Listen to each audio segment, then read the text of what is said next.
다른 사람의 생각에 따라 살지 말라. 그들의 말이 당신의 평정을 흔들게 하지 말라. 이 한 문장은 마르쿠스 아우렐리우스가 남긴 가장 강렬한 선언이다. 그는 우리에게 이렇게 묻고 있다. 당신의 마음은 지금 누구의 손에 있는가? 세상에서 가장 무서운 감옥은 벽이 없는 감옥이다. 그 감옥의 이름은 타인의 인정이다. 우리는 그 안에서 너무 오래 살아왔다. 누군가의 눈빛 하나에 기분이 오르내리고, 칭찬 한마디에 행복해지고, 비난 한마디에 무너진다. 그러면서도 그것이 당연한 일이라고 믿는다. 하지만 그건 착각이다. 그 순간 우리의 마음은 더 이상 우리 것이 아니다. 보이지 않는 쇠사슬이 우리를 묶고 있다. 그 쇠사슬의 끝에는 타인의 시선이 있다. 잠시 눈을 감고 떠올려 보자. 언제 마지막으로 오롯이 나답다고 느꼈던 적이 있었는가? 누군가의 기대와 평가에서 벗어나 그저 나로서 존재했던 순간 말이다. 많은 사람은 대답하지 못한다. 왜냐하면 우리는 언제나 보여지는 나를 연기하며 살기 때문이다. 직장에서, 가족 사이에서, SNS 속에서조차 우리는 끊임없이 선택한다. 어떻게 보여야 할까? 저 사람은 나를 어떻게 생각할까? 그러다 어느새 진짜 나는 뒷전이 된다. 그렇게 하루가 지나고 한 달이 지나고 인생이 흘러간다.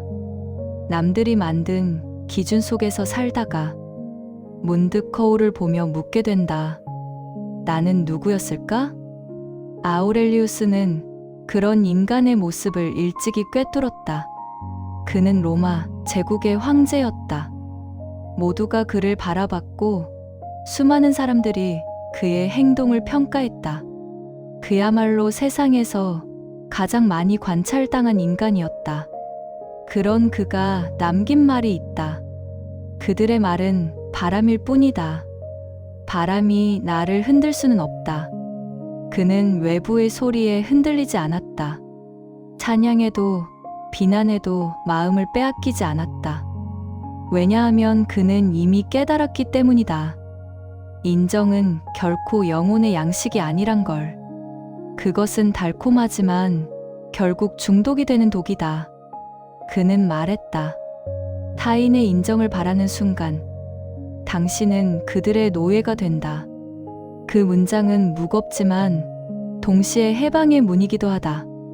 그렇다면 우리에게 묻자. 나는 지금 누구의 인정에 묶여 있는가? 상사의 눈빛인가? 부모의 기대인가? 혹은 친구의 평가나 SNS의 숫자일까? 우리가 그것을 인정하는 순간 비로소 사슬의 모양이 보인다. 그리고 그때부터 자유는 시작된다. 아우렐리우스는 매일 아침 스스로에게 물었다. 오늘 나는 내 이성의 명령에 따라 살 것인가? 아니면 타인의 말에 끌려갈 것인가? 그는 하루를 시작할 때마다 자신의 마음을 점검했다.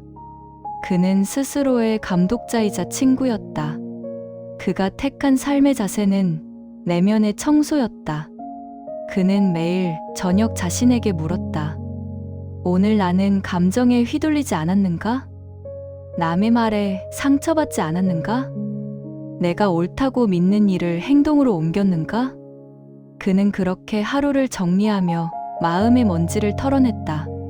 그 습관은 그를 평정으로 이끌었다. 그의 평정은 단순히 고요한 마음이 아니었다. 폭풍 속에서도 중심을 잃지 않는 단단함이었다. 세상이 시끄러워도 내면이 조용하면 그것이 진짜 자유다. 그는 말했다. 누가 뭐라 하든 당신의 의무는 당신 자신에게 충실한 것이다. 그 말은 그저 고결한 이상이 아니다. 삶의 기술이다. 우리가 흔들릴 때마다 그 말은 방향을 알려준다. 자신에게 충실하라. 그것이 불안 속에서 평정을 되찾는 첫걸음이다. 하지만 쉬운 일은 아니다. 우리는 너무 오래 타인의 시선 속에서 살아왔기 때문이다. 누군가의 인정이 없으면 공허하고 칭찬이 사라지면 자신이 초라해진다. 그러나 아우렐리우스는 단호하게 말했다. 그들의 말이 당신의 본질을 바꿀 수 있는가? 그렇지 않다면 그 말에 왜 마음을 내어주는가? 그의 말은 차가운 철학이 아니라 따뜻한 자각이었다. 그는 인간의 마음이 얼마나 쉽게 흔들리는지 알고 있었다. 그래서 그는 가르치지 않았다. 그는 묻고 생각하게 했다. 그 질문이 바로 명상이었다. 이제 당신에게 묻고 싶다. 왜 당신은 인정받고 싶은가? 그 마음의 근원은 무엇인가? 그 욕망의 밑바닥에는 사실 사랑받고 싶은 마음이 숨어 있다. 인정은 사랑의 다른 이름이다.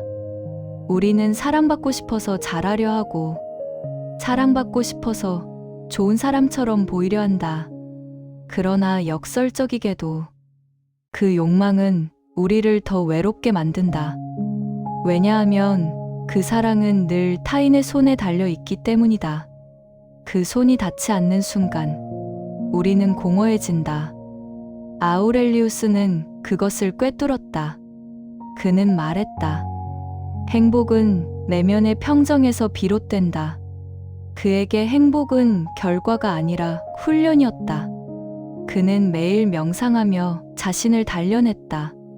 감정에 끌려갔는지, 남의 말에 상처받았는지, 자신의 길을 잃지 않았는지 스스로에게 물었다. 그는 마음을 관리했다. 그 마음이 곧 삶이기 때문이었다. 세상이 흔들려도 그는 중심을 지켰다. 그의 중심은 신념이었다. 나는 내 이성에 복종하리라. 그 단 하나의 원칙이 그를 황제이자 철학자로 만들었다. 당신도 마찬가지다. 직장에서도, 가정에서도, 관계 속에서도 누구나 자기 마음의 황제가 될 수 있다. 평정은 소수의 덕목이 아니라 모든 인간이 배워야 할 일상의 훈련이다. 아우렐리우스가 남긴 이 말로 오늘의 명상을 마무리하자. 타인의 말은 바람이다. 그 바람이 당신의 영혼을 흔들게 하지 말라. 그 바람이 불어올 때 당신의 중심은 어디에 있는가? 그 질문이 오늘 하루 당신의 마음을 깨울 것이다. 타인의 인정 없이 어떻게 살아갈 수 있을까? 이 질문은 인생의 한가운데서 우리 모두를 멈춰 세운다. 아우렐리우스는 이렇게 말했다. 혼자 있을 수 없는 사람은 자유롭지 못하다. 그는 사람들과 어울리되 그들의 인정을 필요로 하지 않았다. 그것이 바로 그가 말한 내적 주권이다. 내 마음의 주인으로 사는 것. 그것이야말로 인간이 누릴 수 있는 가장 근본적인 자유였다. 하지만 이 자유는 고독 속에서 피어난다. 누군가에게 끊임없이 확인받으며 살면 우리는 점점 자기 자신으로부터 멀어진다. 타인의 시선에 빛이 나는 언제나 불완전하고 그들의 평가에 따라 내 존재의 무게가 달라진다. 그것이 바로 영혼이 피로해지는 이유다. 아우렐리우스는 그 피로의 근원을 정확히 꿰뚫었다. 그래서 그는 매일 자신을 훈련시켰다. 그는 스스로에게 명령했다. 오늘 하루 나는 내 마음의 황제로 살 것이다. 그는 우리에게 3가지 원칙을 남겼다. 첫째, 통제할 수 없는 일에 감정을 쓰지 말라. 우리는 하루에도 수십 번 자신이 어쩔 수 없는 일에 분노한다.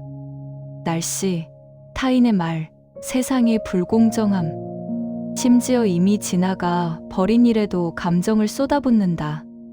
그러나 그 감정은 우리의 마음을 갉아먹는다. 그는 말했다. 신이 다스리는 것은 세상의 질서이고 내가 다스리는 것은 나의 의무다. 이 단순한 문장은 놀라운 평정의 근원이다. 당신이 바꿀 수 없는 일은 내려놓고 바꿀 수 있는 일에 집중하라. 그때 마음은 한결 가벼워진다. 어쩌면 지금 당신도 누군가의 말에 상처받았을지 모른다. 그 말은 이미 지나갔지만 당신의 마음은 여전히 그 자리에 머물러 있다.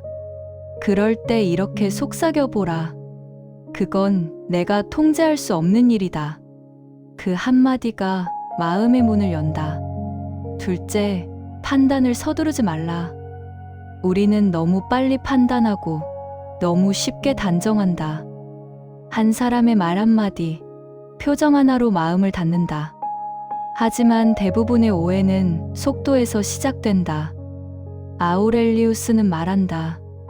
사물의 본질을 보려면 마음이 고요해야 한다. 분노한 마음은 세상을 왜곡하고 불안한 마음은 사실을 크게 부풀린다. 판단을 늦추면 보이지 않던 진실이 서서히 드러난다. 그는 그걸 내면의 늦은 호흡이라 불렀다. 세상이 급하게 달려갈 때 한 걸음 멈추는 사람만이 본질을 본다. 셋째, 타인의 말보다 자신의 행동에 집중하라. 그는 이렇게 말했다. 사람들이 뭐라 하든 당신의 의무는 당신 자신에게 충실한 것이다.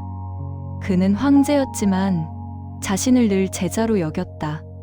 그의 스승은 세상이 아니라 이성이었다. 아우렐리우스에게 자기 통제의 미덕은 감정을 억누르는 냉정함이 아니라 자신을 이해하는 따뜻한 절제였다. 그는 스스로에게 이렇게 말했다. 그들이 나를 욕한다면 나는 그들의 무지를 연습의 기회로 삼겠다. 그는 모욕을 받았을 때조차 마음을 다스렸다. 왜냐하면 화내는 순간 그는 스스로를 통제할 힘을 잃는다는 걸 알고 있었기 때문이다. 그는 분노 대신 관찰을 택했다. 그들은 아직 배움의 길 위에 있을 뿐이다. 이 문장은 냉정이 아니라 연민이다. 그는 타인의 감정에 자신의 영혼을 팔지 않았다. 그가 그렇게 평온할 수 있었던 이유는 그의 마음이 이미 자신에게 속해 있었기 때문이다. 세상은 늘 시끄럽다. 비난과 소문, 시기와 비교가 끝없이 밀려온다. 그러나 진짜 평정은 소음이 사라진 곳에서가 아니라 그 소음 속에서도 고요함을 잃지 않는 데 있다. 그는 말했다. 혼란 속에서도 고요를 유지하라. 이 한 문장은 그가 평생을 걸쳐 연습한 명상 그 자체다. 그의 고요는 도피가 아니었다. 전쟁터에서도 그는 명상록을 썼다. 황제의 장막 안에서 병사들과 함께 식사를 하며 그는 스스로에게 되물었다. 나는 지금 나의 마음을 다스리고 있는가? 그의 평정은 고독에서 나온 것이 아니라 혼란 속에서 만들어진 것이었다. 그는 세상 한가운데서 고요를 연습한 사람이다. 이제 우리도 그 연습을 시작할 차례다. 내일 아침 눈을 뜨자마자 이렇게 다짐하라. 오늘 나는 나의 마음을 지키겠다. 그 짧은 다짐 하나가 하루를 바꾼다. 그리고 사람을 만날 때마다 마음속으로 중얼거라. 그들이 나를 흔들 수는 없다. 나의 평정은 나의 것이다. 그 한 문장이 쌓이고 쌓여 당신 안에 단단한 중심이 만들어질 것이다. 그 중심이 바로 내적 주권이다. 누구도 대신 세울 수 없고 누구도 빼앗을 수 없는 힘이다. 아우렐리우스의 철학은 결국 한 가지를 말한다. 세상을 바꾸려 하기보다 자신의 반응을 바꾸라. 그것이 진짜 자유의 시작이다. 타인의 말은 당신을 흔들 수 있지만 그 말에 반응하는 방식은 오직 당신이 결정한다. 그가 남긴 이 말이 모든 걸 요약한다. 그들이 아니라 당신이 그들에게 반응하는 방식이 문제다.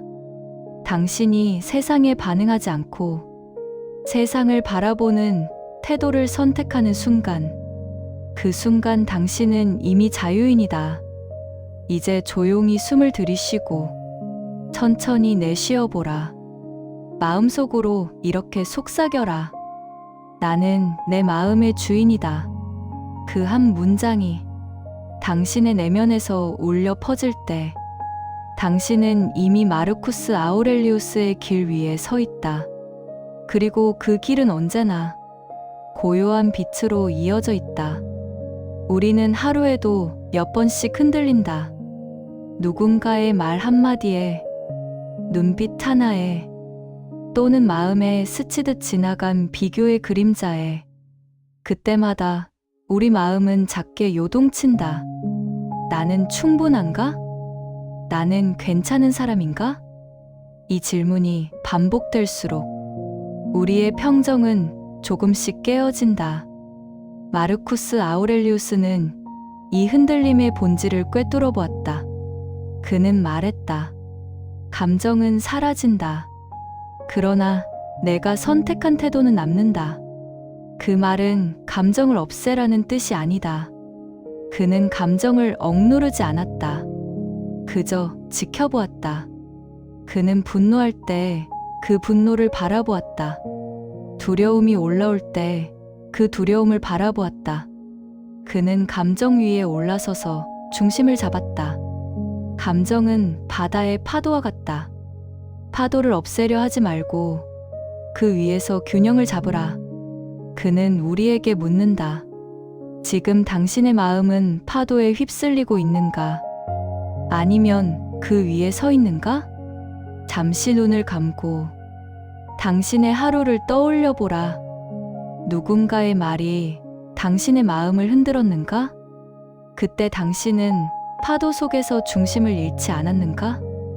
우리가 진정으로 필요한 이유는 감정 자체 때문이 아니다. 그 감정을 끊임없이 판단하기 때문이다. 나는 왜 이렇게 약할까? 왜 아직도 저 말을 신경 쓰는 걸까? 나는 언제쯤 자유로워질까? 이런 생각들이 마음을 더욱 무겁게 만든다. 그러나 아우렐리우스는 이렇게 속삭인다. 감정은 흘러가게 두어라. 그것은 하늘의 구름과 같다. 그가 말한 평정은 억제나 냉정이 아니다. 그것은 수용이다. 있는 그대로 받아들이는 힘. 감정의 물결이 찾아오면 그저 알아차리고 흘려보내는 것. 그것이 진짜 평정의 첫걸음이다. 그러나 우리 마음을 흔드는 건 감정보다 더 끈질긴 또 하나의 적이다. 그 이름은 비교다. 비교는 인정 욕구의 가장 큰 불씨다. 우리는 비교하면서 자신을 잃는다. 남의 행복을 보며 불안해하고 남의 성공을 보며 초라해진다. 그럴 때 아우렐리우스는 이렇게 말했다. 달과 등불을 비교하지 말라. 각자는 다른 방식으로 빛난다. 달은 밤하늘을 밝히고 등불은 사람의 길을 비춘다. 빛의 모양은 다르지만 그 빛의 가치는 같다. 이 단순한 비유는 우리 마음을 자유롭게 한다. 당신은 남의 길 위에 서 있지 않다.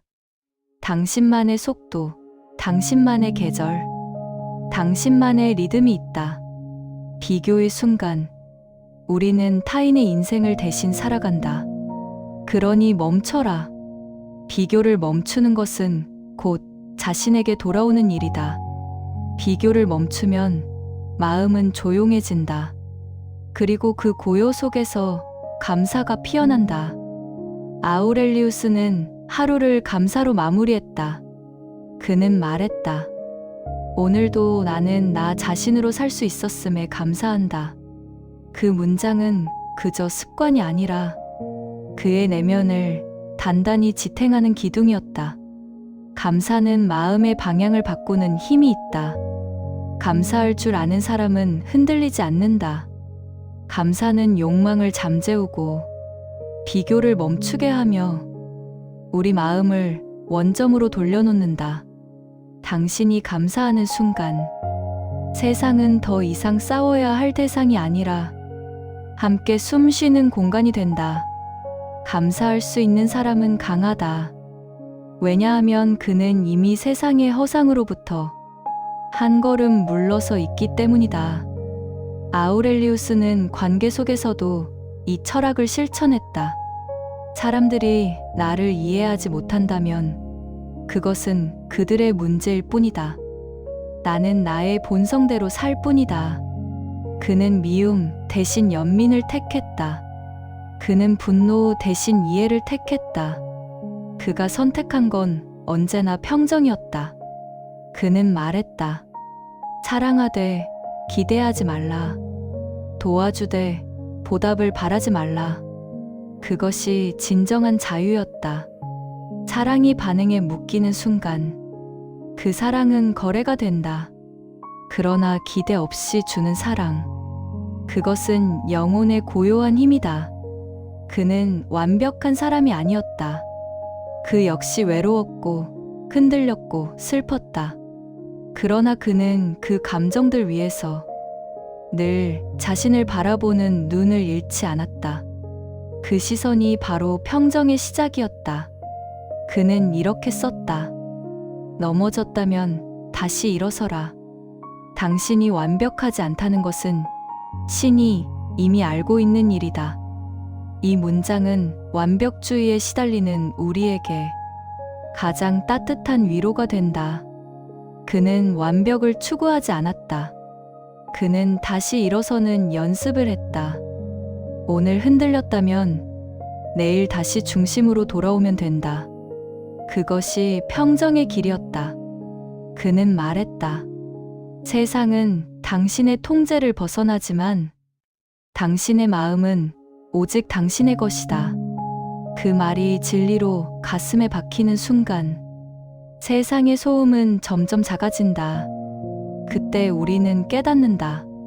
평정이란 싸움이 아니라 수용이구나. 수용은 포기가 아니다. 그것은 깊은 이해다. 나 자신을 이해하고 세상을 이해하는 힘이다. 그 이해가 깊어질수록 마음은 고요해지고 그 고요는 지혜로 피어난다. 이제 눈을 감고 마음속에 조용한 방을 떠올려 보라. 그 방에는 창문이 하나 있다. 햇살이 부드럽게 들어오고 공기가 잔잔하다. 그곳에는 소음도 비교도 두려움도 없다. 오직 나만이 있다. 그 방이 바로 당신의 내면이다. 그 방 안에서만 당신은 진짜 자신을 만날 수 있다. 그 방에 자주 머물러라. 그 방을 잊지 말라. 그곳이 바로 당신의 중심이며 당신의 평정이 머무는 자리다. 아우렐리우스는 말했다. 당신의 인생은 당신의 생각이 만든다. 그 말은 단순한 철학이 아니라 삶을 바꾸는 실천의 지침이다. 생각을 다스리면 마음이 고요해지고 마음이 고요해지면 삶이 평화로워진다. 그러니 오늘 하루 당신의 생각의 정원을 가꾸라. 불평 대신 감사의 씨앗을 심고 비난 대신 연민의 꽃을 피워라. 그 정원을 돌보는 일은 아무도 대신할 수 없다. 그것이 바로 내적 주권의 완성이다. 이제 조용히 숨을 들이쉬며 속삭여라. 나는 내 마음의 주인이다. 그 한 문장이 당신의 영혼을 단단히 세운다. 그리고 그 빛은 타인의 인정이 아닌 당신이 만들어낸 평정의 빛이다. 오늘 그 빛을 따라 걸어가라. 그 길의 끝에서 당신은 이렇게 미소 지을 것이다. 나는 나를 인정한다. 그것으로 충분하다.